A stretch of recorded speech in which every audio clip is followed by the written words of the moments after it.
మీ మోకాల నొప్పులకు ఎటువంటి సర్జరీ లేకుండా ఎపియాన్ పెయిన్ క్లినిక్ అందిస్తున్న అత్యాధునిక చికిత్స. అందరికీ నమస్కారం. ఈరోజు డిస్కస్ చేయబోతున్న సబ్జెక్ట్ ఈజ్ అబౌట్ గాల్ బ్లాడర్లో స్టోన్స్.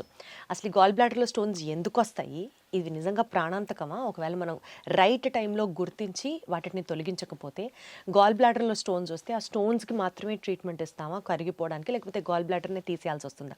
ఇలాంటి ఇన్ఫర్మేషన్కి సంబంధించి మనతో మాట్లాడడానికి ప్రముఖ గ్యాస్ట్రోఎంట్రాలజిస్ట్ అండ్ పీడియాట్రిక్ సర్జన్ మనతో ఉన్నారు డాక్టర్ రవికాంత్ గారు. ఆయనతో మాట్లాడదాం. సార్ నమస్తే. నమస్తే అండి. సరే, గాల్ బ్లాడర్లో స్టోన్స్ అని మనం వింటూ ఉంటాం. అది అసలు ఫస్ట్ ఎలా ఐడెంటిఫై చేస్తామండి? కడుపు దగ్గర నొప్పిగా అలా స్టార్ట్ అవుతుందా, లేకపోతే బ్లోటింగా, గ్యాసా, ఎలా స్టార్ట్ అవుతుంది? How do we identify? So gall bladder అనేది ఇప్పుడు నేను ఒకటి ఇది చూపించి చెప్తానండి. ఇది గాల్ బ్లాడర్ అనమాట. సో ఇది ప్యాంక్రియాస్, ఎల్లో కలర్ దంతా ప్యాంక్రియాస్. ఓకే. సో ఇదేమో చిన్న పేగు, డూయోడినం అంటారు. సో ఈ గాల్ బ్లాడర్ మనకి కుడి పక్క ఉంటుంది. ఇక్కడ ఈ రిబ్ కేజ్ ఉంటుంది కదండి, ఈ రిబ్ కేజ్ ఇక్కడ ఎముక అయిపోతుంది. ఛాతీ ఎముక ఇక్కడతో ఎండ్ అవుతుంది, ఇక్కడ నుంచి పొట్ట స్టార్ట్ అవుతుంది అనమాట. ఈ రిబ్ కేజ్ కరెక్ట్గా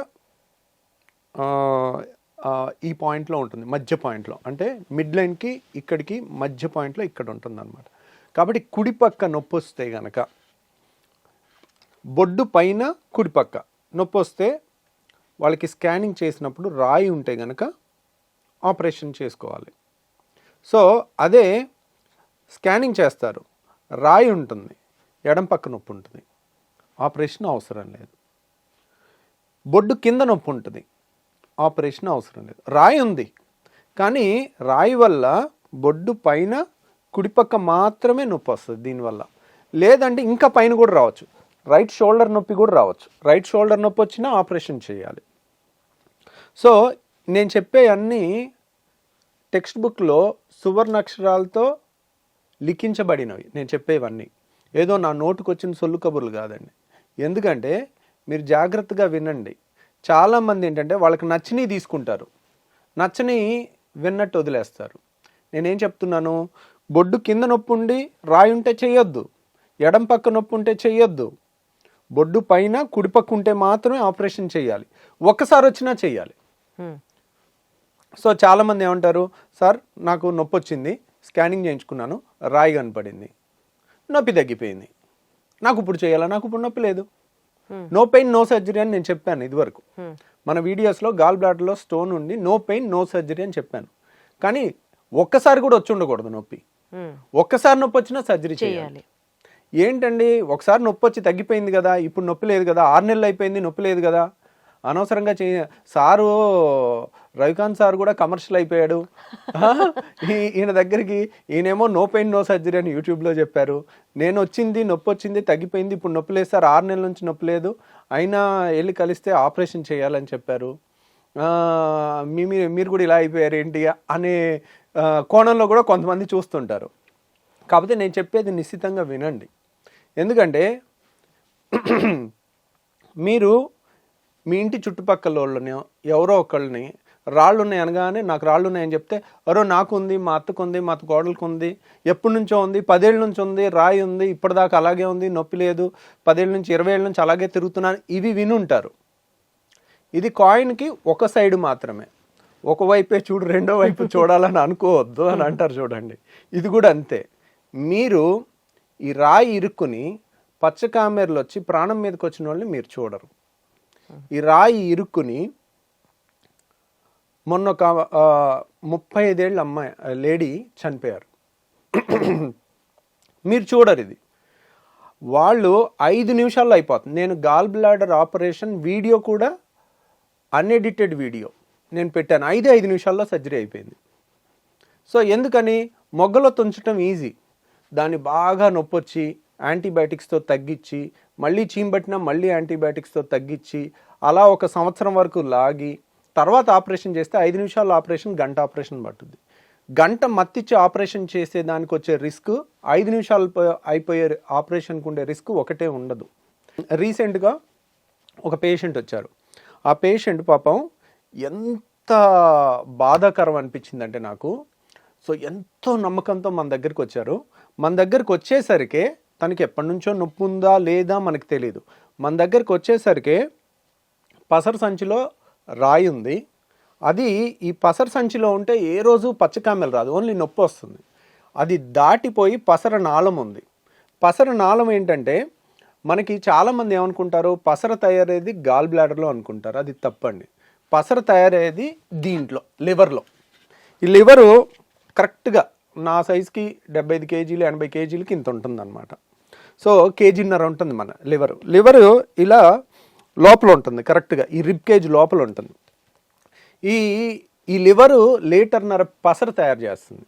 అది గాల్ బ్లాడర్లో వచ్చి ఒక గంట సేపు పావు గంట స్టోరేజ్ అయ్యి ఉండి పేగుల్లోకి వెళ్ళిపోతుంది. ఎందుకు? లివర్ తయారు చేసే పసర అనేది ఫ్యాట్ డైజెషన్కి చాలా ఇంపార్టెంట్, కొవ్వుల డైజెషన్కి. కాబట్టి అది దీంట్లో స్టోరేజ్ ఆర్గాన్ మాత్రమే. చాలామంది నాకు గాల్ బ్లాడర్ తీసేస్తున్నారు, నా పసర తయారవదు, నాకు ఆ డైజెషన్ ప్రాబ్లమ్స్ వస్తాయి అని అపోహలు అనమాట ఇవన్నీ. దీంట్లో తయారవదు. దీంట్లో 5 నిమిషాలు స్టోర్ ఉంటుంది, 10 నిమిషాలు స్టోర్ ఉంటుంది, ఒక గంట స్టోర్ ఉంటుంది. మళ్ళీ వెంటనే తిన్న వెంటనే ఒకేసారి ఈ పేగులోకి వచ్చేసి పేగుల్లో కలిసిపోతుంది అనమాట. లీటర్న్నర పసర తయారవుతుంది మనిషికి పర్ డే. సో ఇది హైవే అనమాట. లివర్లో తయారవుతుంది పసర, ఇలా ఉంటుందన్నమాట. లివర్లో తయారవుతుంది పసర, పేగుల్లోకి వెళ్ళాలి.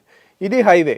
దీంట్లో వచ్చిన రాయి దీంట్లో ఇరుక్కుంటే ప్రాబ్లం లేదు. ఒక్కోసారి దాటి పసరనాళంలో ఇరుక్కుంటే వాళ్ళకి పచ్చకామెలు వస్తుంది.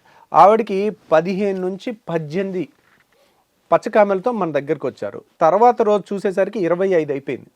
అంత సివియర్ జాండీస్ అంత ర్యాపిడ్గా ఉండేది కొలాంజైటిస్ అనే కండిషన్లో వస్తుంది. ఎప్పుడైతే రాయి ఇరుక్కుపోతుందో, చలి జ్వరం అంటే ఒక సిస్టము డ్రైనేజ్ అంతా ఫ్లో అవుతుంటే మనకే ప్రాబ్లం ఉండదు. ఎక్కడైనా ఆగిపోతే అక్కడంతా మురిగిపోయి కుళ్ళిపోయి దాంట్లో బ్యాక్టీరియా పెరిగి అవంతా బ్లడ్లోకి విషాన్ని చిమ్ముతూ ఉంటాయి. అప్పుడు లైఫ్ రిస్క్ ఉంటుందన్నమాట. దాన్ని కొలాంజైటిస్ అంటారు. సో ఈ పేషెంట్కి ఇంకా ఎమర్జెన్సీలో ఈఆర్సిపి అనే ఆపరేషన్ చేయాల్సి వచ్చింది.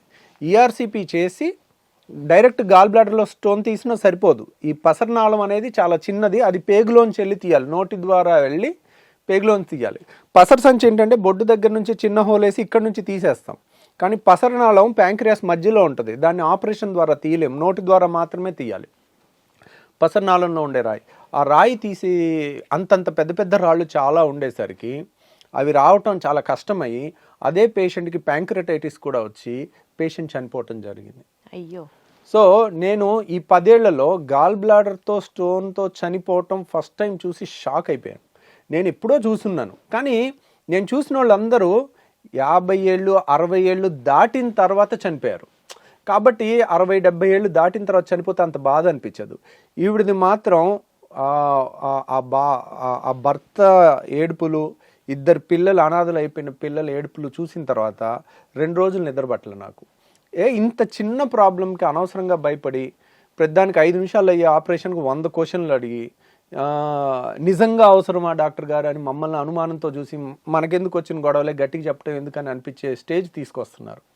అట్లా తీసుకురాకండి. నేను చెప్పిన రూల్ నెంబర్ 1 గోల్డెన్ రూల్ గుర్తుపెట్టుకోండి. గాల్ బ్లాడర్లో స్టోన్ ఉంది, కుడి పక్క నొప్పి వచ్చింది, బొడ్డు పైన కుడి పక్క, మిగిలిన ఎక్కడ నొప్పి వచ్చినా చేయించుకోవద్దు, ఇక్కడ వస్తే చేయించుకోండి. అయినా కానీ కన్సెషన్ అడగండి.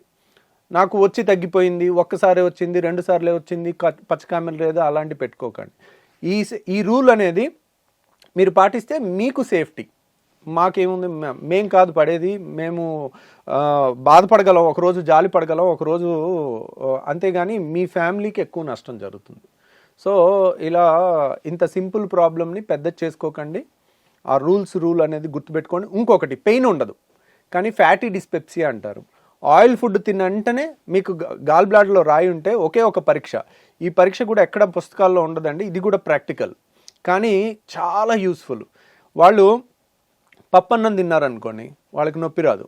అదే పప్పన్నంలో 3 చెంచాలు నెయ్యి వేసుకుని తింటే, ఎప్పుడైతే నెయ్యి ఫుడ్ నూనె ఫుడ్ తిన్నాం అనుకోండి, తినగానే వాళ్ళకి పసర సంచి నొక్కుంటుంది, పసర సంచిలో కాన్సన్ట్రేట్ అయ్యి నొక్కుంటుంది, ఒకేసారి పసర రిలీజ్ అవ్వాలి. ఎందుకు? ఆయిల్ ఫుడ్కి డైజెషన్ పసర కావాలి. సో నొక్కునేసరికి ఆ రాయి దగ్గర ఇరుక్కుని నొప్పి వస్తుంది అనమాట. అది బయటకు వచ్చే టైంలో ఇక్కడ చూడండి, ఇది ఒకేసారి నొక్కుంటే ఈ రాయి అంతా ఇక్కడికి వచ్చి ఇరుక్కుంటుంది, అందువల్ల నొప్పి వస్తుంది. సో నొప్పి కానీ ఇబ్బంది కానీ వస్తుంది తిన్న తర్వాత. కొంతమంది నాన్ వెజ్ తింటే నొప్పి వస్తుంది అనుకుంటారు. నాన్ వెజ్లో మసాలాలు కూడా ఉంటాయి, మసాలా వల్ల కాదు, నాన్ వెజ్లో చాలా ఆయిల్ ఉంటుంది, ఆ ఆయిల్ వల్ల నొప్పి వస్తుంది. సో కాకపోతే ఫ్యాటీ డిస్పెప్సియా వాళ్ళు నాన్ వెజ్ చికెన్ కాకపోయినా కానీ పప్పన్నంలో అయినా 4 చెంచాలు నెయ్యి వేసుకుంటే వస్తుంది. సో ఇదొక టెస్ట్ అండి. దీంట్లో ప్లస్ వచ్చినా కానీ మీరు వచ్చి మీ అంతటి మీరు వాలంటీర్ చేసి డాక్టర్ గారు నాకు ఈ సమస్య ఉంది, మీరు చెప్పింది క్లియర్గా సరిపోతుంది, హ్యాపీగా చేసేసుకోండి, మా దగ్గర కాకపోయినా మీ దగ్గరలో ఎక్కడ ఏ డాక్టర్నా చేయించుకోండి, ఏం పర్వాలేదు. సో పావు గంటలో యాక్చువల్గా అయితే 5 నిమిషాలేనండి ఈ ఆపరేషన్ కరెక్ట్గా నేను చేసేది. మత్తు ఇవ్వటం పావు గంట, మత్తులోంచి బయటికి రావటం పావు గంట. ఎర్లీ స్టేజ్లో వస్తే అంత ఈజీగా అవుతుంది. సో బేసికల్గా అండి ఇందాక మీరు చెప్పినట్లుగా గాల్ బ్లాడర్లో స్టోన్ ఉంటే పొత్తి కడుపు కింద భాగంలో కానివచ్చు, బొడ్డు కింద భాగం కానీ అవన్నీ అసలు ఎందుకు వస్తాయి నొప్పి? గాల్ బ్లాడర్ అంటే అక్కడే కదా నొప్పి రావాలి కాదా? అంటే వాళ్ళకి వేరే ప్రాబ్లం ఉంటుంది. ఆ నొప్పి మళ్ళీ వేరే కేసు. యాక్చువల్గా నొప్పికి 100 కారణాలు ఉండొచ్చు. ఓకే, గాల్ బ్లాడర్ వల్లే అయ్యి ఉండాలి. వాళ్ళకి స్కానింగ్ చేస్తే గాల్ బ్లాడర్ స్టోన్ కనపడుతుంది. అంటే ఆ నొప్పి అనేది వేరే కేసు, ఈ గాల్ బ్లాడర్లో స్టోన్ అనేది వేరే కేసు. ప్లస్ ఇప్పటికి కూడా గాల్ బ్లాడర్ చాలా మంది జనరల్ చెకప్ చేస్తారండి, చేస్తే స్టోన్ కనపడుతుంది. దానికి భయపడక్కర్లా, ఎందుకు నొప్పి లేదు మీకు. అది స్టోన్ ఉంది, స్టోన్ ఉంటే మీకు అన్నిసార్లు నొప్పి రావాలని రూల్ ఏం లేదు. స్టోన్ ఉండి నొప్పి లేకపోతే 20 ఏళ్ళైనా అలాగే ఉండండి. నేనేమి చేయించుకోమని చెప్పట్లా. నేను అడిగింది రెండు కుడిపక్క నొప్పి వచ్చినా ఇక్కడ కుడిపక్క ఎనీ సైడ్ ఇక్కడ నుంచి ఛాతీ చెస్ట్ మన కుడి భుజం వరకు ఎక్కడ నొప్పి వచ్చినా చేసుకోండి. ఫ్యాటీ డిస్పెప్సియా అంటే ఆయిల్ ఫుడ్ తింటే ఇబ్బంది కలిగినప్పుడు కడుపులో తెలియని ఇబ్బంది కలుగుతుంది. ఈ 2 కండిషన్స్ ఉంటే మాత్రం అశ్రద్ధ చేయాలి. అసలు ఈ గాల్ బ్లాడర్లో స్టోన్స్ అనేవి ఎందుకు వస్తాయి డాక్టర్ గారు? గాల్ బ్లాడర్లో స్టోన్స్ అనేది దానికి పిగ్మెంట్ స్టోన్స్ అని ఉంటాయి, కొలెస్ట్రాల్ స్టోన్స్ అని ఉంటాయండి. దీనికి పలానా కారణం అని ఉండదండి. అవి stone composition cholesterol stones, non cholesterol stones, pigment stones అని ఉంటాయి. సో ఎందువల్ల అనేది ఒక్కోసారి ఖచ్చితంగా చెప్పలేము. ఫ్యాటీ ఫర్టైల్ ఫిమేల్ ఆఫ్ 40 ఇయర్స్లో వస్తుంది. అంటే ఫ్యాటీ అంటే లావున్న వాళ్ళకి వస్తుంది. సడన్గా బరువు తగ్గిన వాళ్ళకి కూడా రావచ్చు. అంటే మీరు సడన్గా ఉపవాసాలు చేసి ఒక 15 కేజీలు తగ్గారనుకోండి, ఈ పసర కాన్సన్ట్రేషన్ ఎక్కువ ఉంటుంది, అలాంటి వాళ్ళకి రావచ్చు. ఫ్యాటీ ఫర్టైల్ అంటే ఫర్టైల్ ఏజ్లో ఉన్నవాళ్ళు, అంటే 15 to 40 ఇయర్స్. ఫిమేల్స్లో ఎక్కువ ఉంటాయి మేల్స్ కన్నా స్టోన్స్. ఆ 40 ఇయర్స్ లోపల కానీ 40 ఇయర్స్ అరౌండ్ ఉన్న వాళ్ళకి ఎక్కువ వస్తుంది అనమాట. ఇలా వస్తుంది. కానీ ఎందుకు అనేది అది బైల్ కాన్సన్ట్రేషన్ ఎక్కువ ఉన్నప్పుడు, పసర కాన్సన్ట్రేషన్ ఎక్కువ ఉన్నప్పుడు అవి ఒక స్టోన్ ఫామ్ అవ్వాలంటే మీకు ఒక్కొక్క పొర దాంట్లో తయారవ్వాలంటే మీకు ఆల్మోస్ట్ ఒక 10 ఏళ్ళు పట్టుద్ది.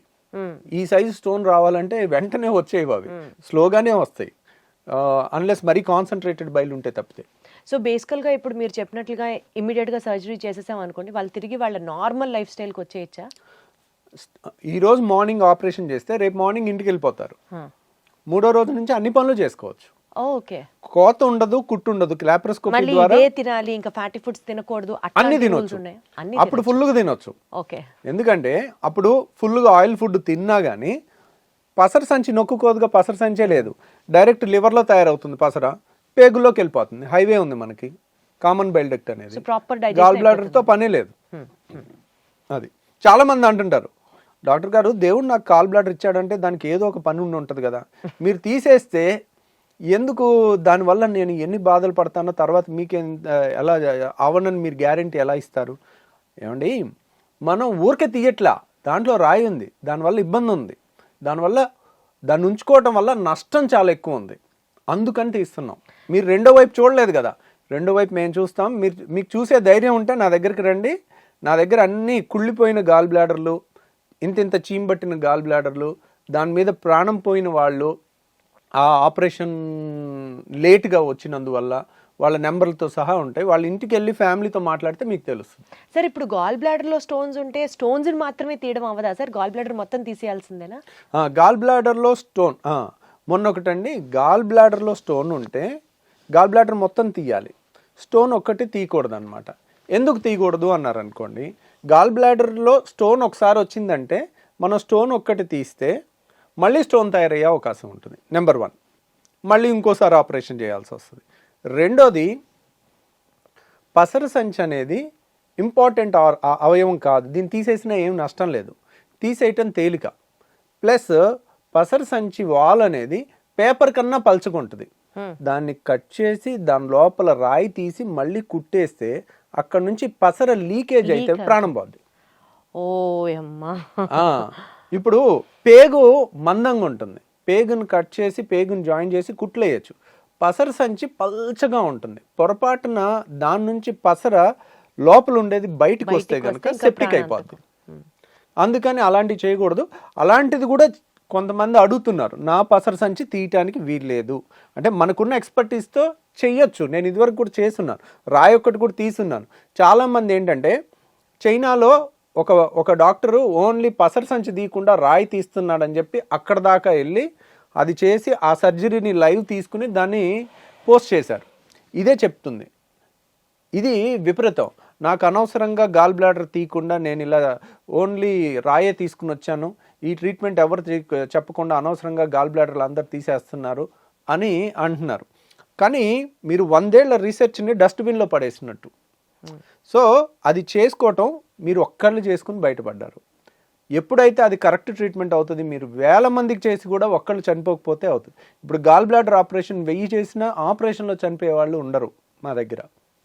అక్కడ ఒక్కళ్ళు ఉన్నా చాలు, ఆ ఒక్కళ్ళు 100లో ఒక్కళ్ళకి దీనివల్ల సరిగ్గా చేయకపోయినా, చేసిన దగ్గర నుంచి లీకేజ్ అయినా అన్కన్వెన్షనల్ ప్రొసీజర్ చేయటం గొప్ప విషయం కాదు. బట్ అసలు బేసిక్ గా గాల్ బ్లాడర్ ఫంక్షన్ ఏంటి సార్ బాడీలో? గాల్ బ్లాడర్ కాన్సన్ట్రేట్ చేస్తుంది బైల్ జ్యూస్ ని. అంటే దీంట్లో 1.5 లీటర్ తయారవుతుంది, తయారయ్యేది 24 గంటలు స్లోగా తయారవుతుంటుంది. ఇది దీంట్లో 1 గంట వచ్చి ఉందనుకోండి, దీన్ని కాన్సన్ట్రేషన్ 10 టైమ్స్ పెంచుద్ది. దీంట్లో పెంచి మనం తినగానే కొలిసిస్టోకైనిన్ అనే హార్మోన్ వస్తుంది. ఇప్పుడు మనం రుచికరమైన ఫుడ్ చూడగానే నోట్లోంచి ఉమ్మ ఎలా వస్తుందో అలాగే ఈ పసరు కూడా నొక్కుకోవటానికి ఇది కరెక్ట్గా పేగుల్లోకి వెళ్ళి ఇక్కడ మింగేగానే పేగుల్లోకి వెళ్ళేసరికి ఈ పసరు వచ్చేయాలని చెప్పి కొలిసిస్టోకైనిన్ అనే హార్మోన్ వచ్చి దీన్ని నొక్కేస్తుంది. నొక్కినప్పుడు ఒకేసారి కాన్సన్ట్రేటెడ్ బైలు పైగులోకి వెళ్తుంది. అది లేదనుకోండి, ఈ లివర్ నుంచి డైరెక్ట్గా ఈ పసరనాళంలోంచే స్టోర్ ఉండి దాంట్లోంచే వెళ్ళిపోద్ది. కాబట్టి యాజ్ సచ్ గా గాల్ బ్లాడర్ తీసేసినా మనకి పెద్ద నష్టమేం లేదు. రైట్. అంటే ఎందుకు దాన్ని అట్లా సేవ్ చేసుకోవాలి అని? ఇప్పుడు కిడ్నీలో రాయి ఉందనుకోండి, కిడ్నీ తీసేయము, 600 అయినా రాయే తీస్తాం. ఎందుకు? కిడ్నీ అనేది వైటల్ ఆర్గాన్, కిడ్నీ చాలా ముఖ్యమైన అవయవం. కిడ్నీ పోతే, కిడ్నీ ఫెయిల్ అయితే చాలా డేంజరస్ థింగ్స్, లైఫ్ అనేది నరకం కింద ఉంటుంది. గాల్ బ్లాడర్ పోతే ఏముండదు. అలాగా కొన్ని వేల గాల్ బ్లాడర్ తీసేసాం. ఇప్పుడు చాలామంది ఏంటంటే, ఇప్పుడు నేను తొడగొడితే వర్షం పడింది అనుకోండి, నేను తొడగొట్టినందుకు వర్షం పడలేదు. అది ఇది కూడా అంతే. గాల్ బ్లాడర్ తీసేశారు, ఓ సంవత్సరం తర్వాత వాళ్ళకి జలుబు వచ్చినా నాకు గాల్ బ్లాడర్ అప్పుడు తీసేసిన తర్వాతే జలుబు వచ్చిందని లింక్ చేశారనుకోండి, దెర్ ఇస్ నో రిలేషన్. నాకు గ్యాస్ ట్రబుల్ వచ్చింది, వేరే కారణం వల్ల రాయొచ్చు. మీరు ఏదైనా బయట తిని ఉండొచ్చు, ఇన్ఫెక్షన్స్ వచ్చి ఉండొచ్చు, రకరకాల కారణం ఉండొచ్చు. అలా 1% లింక్ చేయకూడదు. గాల్ బ్లాడర్ ని తీసేయడం వల్ల ఎలాంటి నష్టము లేదు బాడీకి, లేదు. అది ఇంకా దాంట్లో స్టోన్ ఏర్పడితే అది ఉంచుకుంటేనే ఇంకా చాలా తీయట్లేదు. నాకు తీయట్లేదు, నార్మల్ ఉన్న వాళ్ళకి తీయట్లా. దాంట్లో రాయుండి ప్రాబ్లం ఉన్న వాళ్ళకి, రాయుండి కూడా నొప్పి లేకపోతే తీయొద్దు అంటున్నా కదా. ఇంత క్లియర్ గా ఎవరు చెప్తారు సార్? ఇంత చెప్పినా కూడా ఇంకా ఏమన్నా దానికి ప్రాబ్లం ఎక్కడంటే, రాయుండి ఎక్కడ నొప్పి ఉండకూడదు అక్కడ నొప్పి ఉన్నా కానీ వెయిట్ చేస్తారు. రైట్, అది తప్పు. ఇంతకంటే క్లియర్గా ఎక్స్ప్లెయిన్ ఎవ్వరు ఇంత సింప్లిఫై చేసి చెప్పారండి. సో దయచేసి మీ భయాలన్నీ పక్కన పెట్టేసి నేను ఎప్పుడు చెప్తున్నట్లుగానే డాక్టర్ మీద నమ్మకం ఉంచుకోండి. అది మీకు మంచిది, అందరికీ మంచిది. Thank you so much sir. Thank you అండి.